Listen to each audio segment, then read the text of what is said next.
السلام عليكم ورحمة الله. النهاردة معانا شرح جديد لكل الناس عشاق اليتياس مانجر، الناس اللي عايزة تعدي جيجات وعايزة تحدد كوتا للعملاء والكلام ده كله. كان في ناس سألتني عليها وانا وعدتهم ان انا هنزل شرح، فانا بوفي بوعد النهاردة وبنزل بالشرح الجديد. الشرح هيكون على نسخة سينتوس. زي ما احنا شايفين نبتدي بقى شغل. انا طبعا عاملها على فيرجوال بوكس. انت لما تيجي تعملها لازم تعملها على كيسة عشان تتحمل معاك ضغط العملاء والكلام ده، انما اللي انا بعمله ده مجرد تجربة بس لا اكثر. نبتدي مع بعض. اول حاجة احنا هنيجي النسخة دي عشان نسطب السنتوس. هتيجي معانا النسخة دي بنقف على كلمة انستول سنتوس 7 دي. انستول اول واحدة احنا كده واقفين عليها، طالما العلامة هنا بقى لونها ابيض مش اخضر او ازرق. آه يبقى كده تمام، احنا واقفين على صح. نبتدي نعمل انتر ونتابع مع بعض الخطوات واحدة واحدة.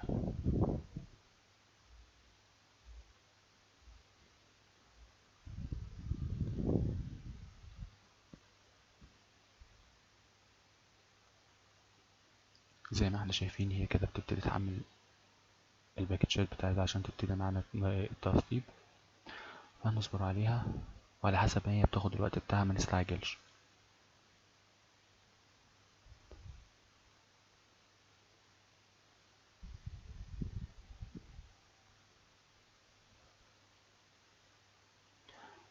كده تمام، النسخة فتحت معانا. هنبتدي ان احنا ندخل هنا.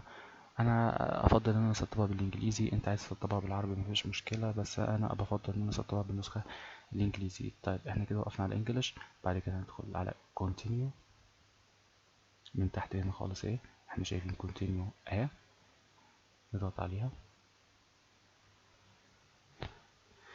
كده. بدأت معايا تسطيب النسخة. أول حاجة هنيجي عند date and time، هنقف عليها ونقول هنا هنختار الدولة. القارة هنختارها أفريكا، والسيتي هنختارها كايرو. كايرو كايرو. طبعا كل واحد وبلده. أنا بس عشان أنا في القاهرة فأنا بختار البلد اللي أنا فيها. ممكن بقى انت تظبط الوقت بتاعك، تخلي انت عايز نظام الفورم بتاع الوقت، نظام الوقت بتاعك 24 ساعة ولا 12 ساعة. فانا حاببها 12 ساعة. التاريخ بتاعك، انا التاريخ عندي مظبوط وكله تمام كده. خلاص دي خلصنا منها. نروح نعمل دون من فوق من هنا، نقول دون وهندخل على انستليشن ديستنيشن. هو عايز بيسألني على الهارد انا هسطبها على ايه. طبعا انا عامل هارد على فيرجوال بوكس هارد وهمي فمساحته 8 جيجا. آه، انا باجي على الهارد اللي انا عايزه واقول له اضغط عليه بس كليك واحده، عمل لي علامه الصح عليه كده. خلاص نعمل دون. هنا النتورك كونفيجريشن بتاعتي. ده كارت اللان اللي عندي. طبعا كل كارت لان بيبقى له اسم مختلف عن الكارت التاني، فانا ده الكارت بتاعي. هاجي اعمل له اون. هو كده سحب من الشبكه بتاعتي، بس برضو ممكن نعمل له كونفيجريشن لو انت عايزه static IP. انا هعمل له كونفيجريشن دلوقتي. general هنقول له automatically connect this network is it available. اول واحده دي هنعلم فيها، وهنروح هنا في الايباد لو انت عايز تسطب بقى يدوي، عايز تسطب اوتوماتيك. انا سيبها اوتوماتيك دي اتش سي بي، بس انت لو عايز تسطب يدوي هتيجي في المانيوال وتقول له اد. نقول له مثلا وليكن انا الشبكه بتاعت 10.0.0 وليكن مثلا 5. النت ماسك بتاعي 24. الجيت واي بتاعي 10.0.0.1. التي ان اس بتاعي 8.8.8.8. كده انا عملت تسطيب يدوي. ده بالنسبه للناس اللي بتحب تعمل الايباد بتاعتها يدوي، انما انا قلت هنخليه ايه اوتوماتيك. بعد كده نقول له سيف وبعد كده دون.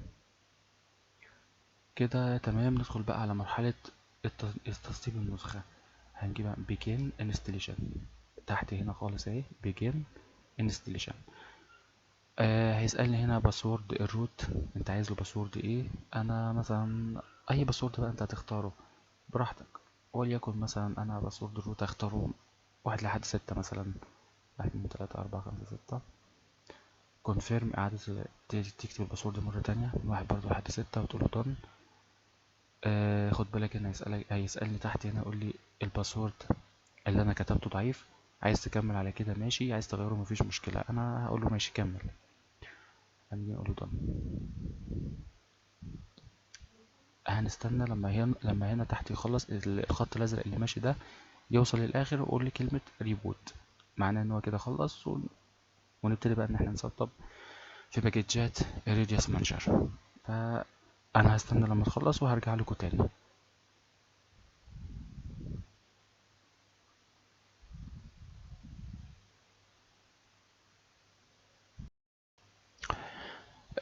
كده رجعنا تاني.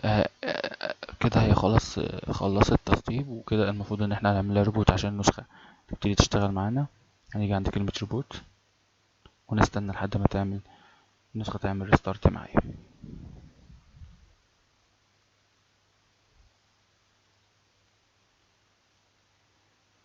زي ما احنا شايفين النسخة كده بتبتدي شغل معايا.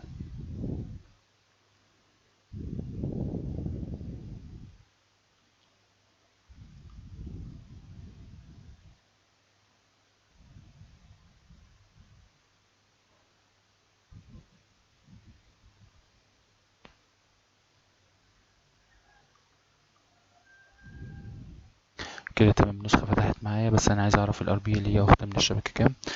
فهنقول روت، والباسورد زي ما احنا كنا كاتبين. انا كنت عن نفسي كنت كاتب من 1 لحد 6. تمام كده فتح معايا. عايز اعرف الاي بي، نكتب له الامر ده اي بي مسافة ايه. كده هو ساحب معايا 10.0.0.4. كده هو ساحب معايا من الشبكة 10.0.0.4، واسم كارت اللان بتاعي طيب نكتب هنا 10.0.0.4 ونحفظها بأي اسم عشان منقعدش نكتب الاي بي كل شوية. تمام نعمل open.